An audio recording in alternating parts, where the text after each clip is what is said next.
doncs. Hola, Quim. Hola, bona tarda. Ens trobem aquí tots reunits, segurament virtualment, en algun moment, per parlar doncs, d'aquesta novel·la, L'esguard de la bèstia, publicada per Llibres del Delicte i que és la guanyadora del primer premi que es va convocar a Vilassar de Noir ara fa un any. Et presento només una mica, Quim, i si m'equivoco em corregeixes. Molt bé. Vale. Quim Gómez, de Badalona, és llicenciat en informàtica i és informàtic, també de professió, però diu que ho està deixant a poc per ser escriptor. Les addiccions es van deixant. No sé, ara després de l'ERTE que hem tingut durant 6 mesos, ara a veure quant de temps tinc feina. Ara doncs, a potenciar l'escriptura. Sí que tot i que és la teva primera novel·la que publiques, sí que ja has escrit i publicat anteriorment alguns relats curts, correcte. Alguns dels quals doncs, premiats també en diferents concursos al llarg de diferents anys. I també havies participat en un recull de contes que es diu 11 relats i 4 monstres Correcte. L'esguard de la bèstia, que és del que avui hem vingut a parlar, és la primera novel·la d'en Quim Gómez i, a més, una cosa que a mi m'agrada molt i que llavors entre bambolines ja m'acabaràs d'explicar, ets membre de Friquípols, que a més et veig a la samarreta, que és un grup o una organització, una associació, no sé exactament com definir-la. Un grup de WhatsApp. Un grup de WhatsApp d'autors i autores amants del gènere fantàstic. Correcte. Llavors m'expliques tot això, que el gènere fantàstic també em tira bastant.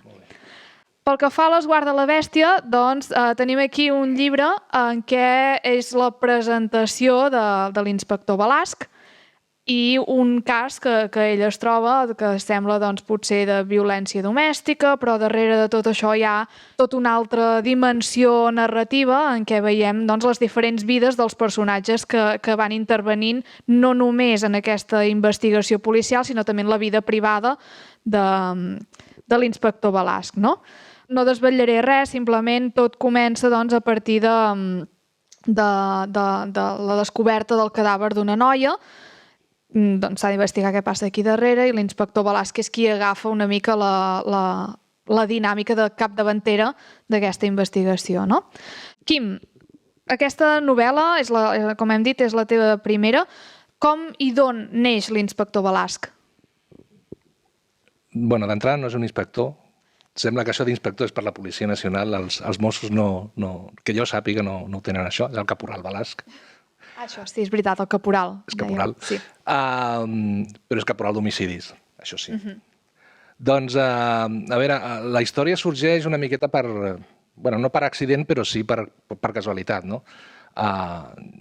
Jo, habitual a escriure contes curts, no tenia cap problema, em presentava a concursos i els guanyava, algunes vegades, altres no, però no tenia, cap problema per sentir-me satisfet amb el que feia. Ara bé, cada que em posava a escriure una novel·la em quedava parat. 4 o 5 pàgines i ja em perdia. I un dia vaig voler provar un curs, a veure si em donaven algun mètode, algun truc, alguna cosa. I el primer dia em van dir, anem a fer un exercici per la següent setmana, que sigui escriviu una carta per la qual no heu pogut venir a classe. Era aquest l'exercici. I jo què vaig fer? Vaig matar una dona. I vaig escriure la carta de l'assassí. És una bona excusa per no anar a classe. Sí, no vaig poder anar a classe perquè m'havia trobat el que m'havia robat la dona, i li havia demanat on vivia, perquè havia marxat a casa, i vaig anar a veure-la i la vaig matar. I llavors estava escrivint la carta al jutge perquè jo m'anava a suïcidar. I d'aquí surt el cas. Per què surt un cas de maltractes d'aquesta manera? Doncs mira... per moltes raons, però d'alguna manera d'aquí surt aquesta història. El següent exercici va ser escriviu una escena en la qual no hi hagi diàleg, només descripció. Llavors què vaig fer? Vaig posar el policia a l'escena del crim de la carta anterior. I clar, d'aquí ja va sortir una mica d'història i va ser una miqueta per jugar que va sortir aquesta història, sí. Per tant, és un joc que tu vas plantejar a través de diferents activitats aïllades, però que tu vas aconseguir connectar. Correcte. El següent exercici va ser fer un monòleg. Llavors el meu monòleg va ser el policia en el seu cafè preferit, gaudint dels olors del cafè i de la companyia del seu amic italià i pensant en els temps llunyans en què estava a Turí. I així va anar sortint el personatge. Una de les coses que va destacar el jurat, que va premiar la novel·la, va ser la gran destresa a l'hora de compaginar una trama més policíaca clàssica, per dir-ho d'una manera, però sempre amb aquests tocs més negres moderns. I estàs d'acord amb això? Creus que té realment aquest binomi, diguéssim, de característiques? No t'ho sabria dir. A veure, jo soc molt aficionat a la novel·la negra, però no soc un estudiós de la novel·la negra, amb la qual jo no et sabria dir. En qualsevol cas, no està fet a propòsit. No està fet, he copiat a Hammett o he copiat a Montalbán o he copiat a... Si he copiat algú, evidentment, per estil i perquè m'agrada moltíssim, és a Vázquez Montalbán i a Camilleri. Vull dir, són els meus referents a l'hora d'escriure. Llavors, jo el que sí que tenia molt clar que volia fer era una història que fos molt dura, perquè impactés el lector, i per això que algú mati d'una bufetada amb un altre i caigui i per accident es trenqui el coll, em va semblar prou brutal. Però, per altra banda, volia fer una història més comissari Montalbano, no? Vull dir, que fos de persones normals que van a comprar i que van a dinar i que van a sopar, no? I amb això també agafant la tradició de Carballo, no? De cuinar i de menjar bé, no? I llavors suposo que és aquest binomi de crueltat per una banda i de persones més normals, més quotidianes per l'altra, és el que ha donat això. Ahir parlàvem amb uns amics, per exemple, que hi ha moltes ficcions, sobretot al cinema, al món del cine, que no veiem la vida darrere de les persones. Parlàvem de Star Wars, les pel·lícules de Star Wars no mengen, aquella gent no menja mai. Precisament el menjar és molt important a la teva novel·la. Podríem dir que gairebé és un personatge més de la novel·la, perquè el Balasc, a part de ser un sibarita, es coneix tots els raconets de Sant Antoni i de la Barcelona més cèntrica, per dir-ho d'alguna manera. Això és una dèria teva? És alguna cosa que vas voler-hi aportar perquè el personatge ho reclamava? És una herència clara de Vázquez Montalbán, evidentment. A mi em sembla que el personatge... A veure, diguem, la idea principal de la història no és el crim. La història principal és l'evolució del personatge. És un personatge que té una càrrega del passat que no ha sapigut mai resoldre i que l'impossibilita de ser una persona normal. I com acabarà aquest senyor al final de la novel·la, no? Si ho resoldrà, no ho resoldrà. I clar, per explicar aquesta història, aquesta evolució del personatge, clar, s'ha d'explicar el personatge, s'ha d'explicar com és, què viu, què és el que li agrada, què és el que no li agrada, què fa el diumenge, què fa el dissabte. I en això, clar, el barri de Sant Antoni, que és el meu barri, clar, és molt agraït perquè hi ha absolutament de tot a un carrer de distància. I tens el mercat, a més, el dominical, que el diumenge... A Sant Antoni l'únic moment que no hi ha soroll és el diumenge a la tarda, quan ha plegat el dominical. La resta de la setmana, vull dir, és tota botigues, gent, clar, cotxes... És frenètic. Clar. Llavors, clar, jo vaig anar a viure al barri de Sant Antoni precisament per això, perquè jo volia viure a prop d'un mercat, per la vida que li dona el barri, no? I clar, era necessari explicar al personatge com vivia i com menja, com compra. Hi ha coses del personatge que són meves, òbviament, però no sóc jo. Però sí, a mi m'agrada anar a comprar el que és el que viure fresc al mercat i el que és envasat al supermercat. Vull dir, això ho faig igual que ho fa el personatge. A part dels personatges ja físics que trobem a la novel·la, en Balasc, la Cesca, la Sílvia, els diferents personatges, uns altres dos temes que per mi també són gairebé personatges molt importants són la música i Barcelona, com a ciutat. Ja no només Sant Antoni, sinó Barcelona. Suposo que això també són dèries de l'autor. Sí, evidentment. Jo me n'he adonat que quan escric m'agrada utilitzar eines que no són només literàries, no? Tant de bo hi poguessin posar olors i sorolls als llibres. I jo fa molt de temps que penso, home, ja que hi ha llibres electrònics, els llibres electrònics podrien portar música, no? Bueno, encara no importen, però la puc posar jo perquè ara mateix hi ha les eines. Per tant, una de les coses que vaig pensar és jo vull explicar històries utilitzant cançons.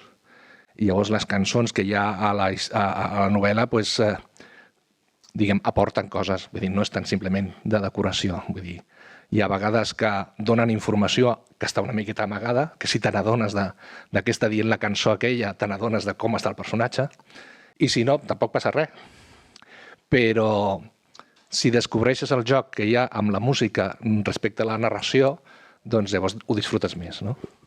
Clar, de fet, potser podríem recomanar, no?, llegir la novel·la escoltant la música que vas mencionant. Vull dir, tu les cançons les menciones, evidentment, Sí. a les escenes que toquen, doncs ja sigui al bar o a... No totes estan esmentades pel nom. No, algunes, vale, sí. algunes estan esmentades pel que diu a la lletra o per l'intèrpret, això sí. L'intèrpret normalment sí que surt a tot arreu, però, per exemple, la primera cançó que apareix, a part de les dues que hi ha abans de que comenci la història, és Amy Winehouse, que li canta un no rotund a la rehabilitació. Clar, has de saber de quina cançó està parlant. Si saps que és Rehab, doncs bé, però si no, doncs, clar, això igual t'ho perds. I clar, el missatge que hi ha aquí és un missatge directe al lector, que sàpigues que el personatge principal està escoltant aquesta cançó, li està sonant aquesta cançó perquè ell necessita rehabilitació, encara que no ho sàpiga. Clar, és com una segona capa, no? És una Diguéssim, segona capa. No impedeix la lectura i, per tant, el gaudi de la lectura, però Correcte. sí que si saps captar aquests easter eggs, que ara s'ha posat de moda molt aquesta Són paraula easter eggs, els ous de Pasqua, Sí. doncs tot allò que tens, no? Clar, evidentment. Quan el Calvo va al bar i està intentant lligar amb alguna noia, doncs, clar, totes les cançons acompanyen els estats d'ànim del Calvo en cada moment. Cada cançó t'està dient què és el que està pensant ell en aquell moment sense dir-ho. Amb la qual cosa, sí, em vaig valer d'això. Evidentment, després, quan hi ha l'escena del club de jazz, aquelles cançons ja no tenen significat per se. És simplement el joc que fa el trompetista de tocar aquelles cançons en honor al policia. Sí, potser no tenen més sentit per la trama, però penso que tot i així és un exercici molt interessant de fer de la lectura del capítol que toqui amb la música que l'acompanya. Absolutament, per això vam posar al llibre el codi de barres de la llista de Spotify, que de fet la llista no està només a Spotify, també es pot trobar a Amazon Music, també es pot trobar a Apple Music, que passa que vam posar en el llibre només el codi d'Amazon de Spotify, perquè és aquella que pots escoltar, encara que sigui amb anuncis, però la pots escoltar gratis, no t'has de fer una compte de Spotify. Sí, evidentment, si en el moment que sona la cançó en el llibre te la sona també al teu cap, encara millor, no? Evidentment. I sobretot, les cançons que són de pel·lícules de policies, les que sonen al club de jazz, clar, a gent més jove no s'hi sonaran de res, però a la gent més o menys de la meva edat li farà gràcia de sentir-les, perquè segur que fa molt de temps que no les escolten. En el llibre, el protagonista és un home, però tot i així has volgut donar molt protagonisme i molt paper a moltes dones del llibre. Des de la parella d'en Balasc fins a la víctima, la companya de feina, però també la mare i la germana, que potser no hi surten tant, però són molt importants pel rerefons que amaga aquest personatge. Per tant, si bé no són les protagonistes, a tot arreu plana algun dels personatges femenins. Com ho has treballat, tot això? La veritat és que ha sortit gairebé sol, és a dir, jo no em vaig plantejar, o sigui, jo quan vaig fer un resum per enviar el llibre a una editorial, vaig fer una carta de presentació i vaig posar, aquí trobareu dones fortes i homes maldestres. Però me'n vaig adonar d'això una vegada que ja havia escrit el llibre, no estava planificat. És a dir, a mi per què m'han sortit dones fortes? Perquè he tingut la sort a la meva vida que les dones del meu voltant eren fortes i independents. Eren dones que no es doblegaven al seu marit o al seu pare. No massa, vaja. Vull dir, cap de les de ma mare, ma germana, per exemple, són dones que són fortíssimes, independents, que ho han passat molt malament en molts moments de la seva vida i que han sapigut sobreposar-se a aquestes dificultats que els homes els hi plantegem, no? Havia de ser un home el protagonista perquè, clar, vull que la gent visqui l'evolució del personatge des de dintre seu. El narrador és un narrador que està enfocat en ell. No sap, el narrador no t'explica què pensen els altres. Només t'explica el que pensa en Balasc. Perquè volia que la gent se n'adonés de la incongruència que representa per un home no adonar-se del mal que està fent als altres. Perquè en Balasc no se n'adona de com es comporta. Ell no entén que els altres el critiquin. Que no puc aixecar la veu? Però, bueno, si et deixem aixecar la veu, després aixecaràs la mà i diràs que no puc aixecar la mà. I una vegada que has aixecat la mà ja no hi ha fre. I un dels missatges del llibre és les dones, malauradament, han de posar fre als homes com aquests. És l'única solució. De fet, penso que el personatge d'en Balasc ha de ser com és per justificar aquesta bèstia, no? D'aquí ve tot plegat, aquest rerefons que tortura realment el personatge, perquè no és un personatge, no porta maldat a dintre, com poden ser personatges molt clarament dolents. Ell no és dolent, simplement no se n'adona de què hi ha darrere de tots els seus actes, no? Clar, però hi ha molts homes que no se n'adonen i fan mal. Sí, això no treu que l'acció sigui dolenta, però potser no és la intenció inicial, simplement no la controlen. No la controla i, a més, com que el seu pare, això surt al principi de la història, l'havia maltractat amb ell, ell té por d'haver heretat això del seu pare. Però té por i al mateix temps no se n'adona del que està fent. Vull dir, és clar, he volgut fer aquesta contradicció que fos molt evident i que l'actor ho visqués en primera persona. A part d'això, evidentment, si les dones que surten a la història, excepte la pobra víctima, que clar, ja està morta, clar, són dones que són fortes, totes. Vaig tenir molta sort quan estava escrivint al principi de la novel·la, vaig dir, jo no vull que em surti una novel·la de policies de les que he vist a les sèries de televisió, i vaig entrevistar-me amb els Mossos.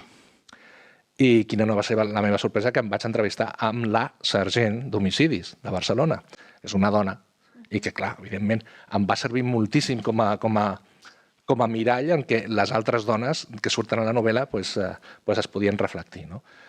Era un exemple clar del tipus de dona que jo volia que sortís a la novel·la. La Cesca, per exemple, potser és la més semblant a la que tu vas d'entrevistar pel fet de la professió? No, és la sergent, la sergent Ros, Esther Ros. La sergent, vale. L'Esther Ros és la que, diguem, seria el mirall directe de la sergent d'homicidis de Barcelona, d'Astrid Vidal. La Cesca no hi era a la primera versió que vas començar a escriure. Ostres, doncs és un dels meus personatges preferits. Ho sé, i no ets l'única. No, d'entrada a mi em va sortir molt Camilleri, en el sentit de jo tinc el molt Albano i tinc l'ajudant, que és un mascle que és molt eficient i que és molt d'allò. I després em vaig adonar que l'estava copiant, sense voler, però l'estava copiant. No, espera, fem-ho d'una altra manera. I llavors vaig posar aquest personatge que, a més, en ser femení, en ser fort, en ser intel·ligent, en ser intuïtiu, li donava el contrapès en el Balasc i li posava les travetes que el Balasc havia de superar d'alguna manera. És cert que hi ha més personatges que li diuen que no en el Balasc quan s'equivoca, però la Cesca li deixa molt clar en un moment de la història. No, jo amb tu no pujo al cotxe. Tal com estàs, deixa'm en pau.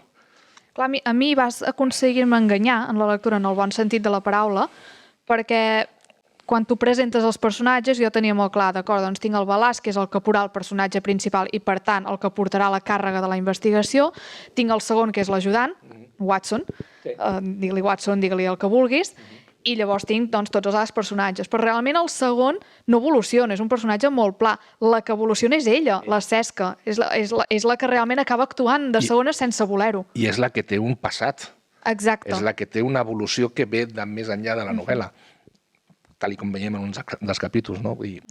I és la que espero que, si faig una segona part o una continuació, tingui més protagonisme encara, perquè ja sou diverses dones que m'heu reclamat d'alguna manera la Cesca és la meva preferida. Que aquest personatge és el preferit. Sí. La meva següent pregunta anava per aquí. En Balasc té continuació? Perquè... M'agrada que em facis aquesta pregunta, perquè, clar, aquest és el número 49 de Llibres del Delicte, el número 50, per si algú no ho sap, és una recopilació de relats curts de tots els escriptors de Llibres del Delicte, i hi ha un relat meu, i el relat meu és el Balasc i la Cesca, que són els protagonistes. O sigui que sí, n'he aprofitat els personatges. Bé, això és interessant. I ja per acabar, no sé com anem de temps, tu que vens del món també del fantàstic, amb els Freakypuls, t'atreviries en algun moment a barrejar negre i fantàstic? Sí. Ho veus factible, possiblement? De fet, ho he fet en algun conte curt.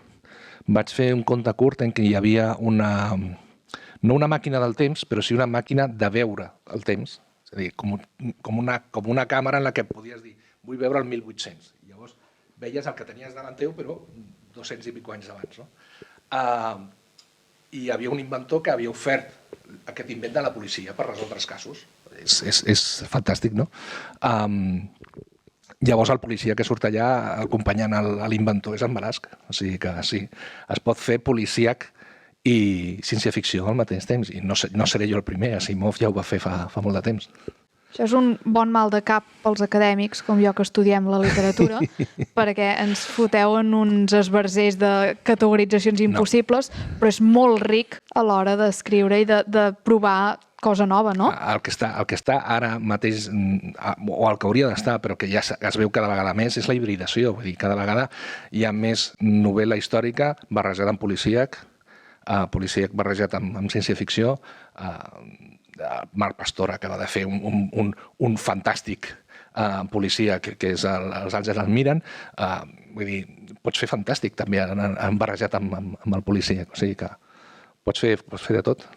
Molt bé, doncs si no hi ha res més ho deixarem aquí, Quim. Simplement recomanar la lectura de L'esguard de la bèstia, no només pel que hem dit aquí, que hem simplement planejat per sobre de l'argument, no hem entrat en profunditat tampoc per esgarrar-ho, evidentment, però recomanar molt la lectura i sobretot la lectura en profunditat, entrar dintre d'aquests personatges que comentàvem, escoltar les cançons i degustar els plats. Ara això sí, jo recomano llegir el llibre un cop tips, perquè si no passareu gana.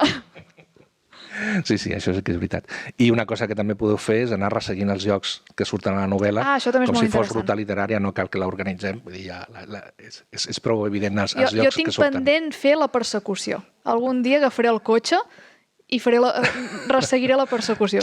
No la podràs fer tal qual, perquè hi ha un moment que el Balàs va per sobre la vorera. O sigui que...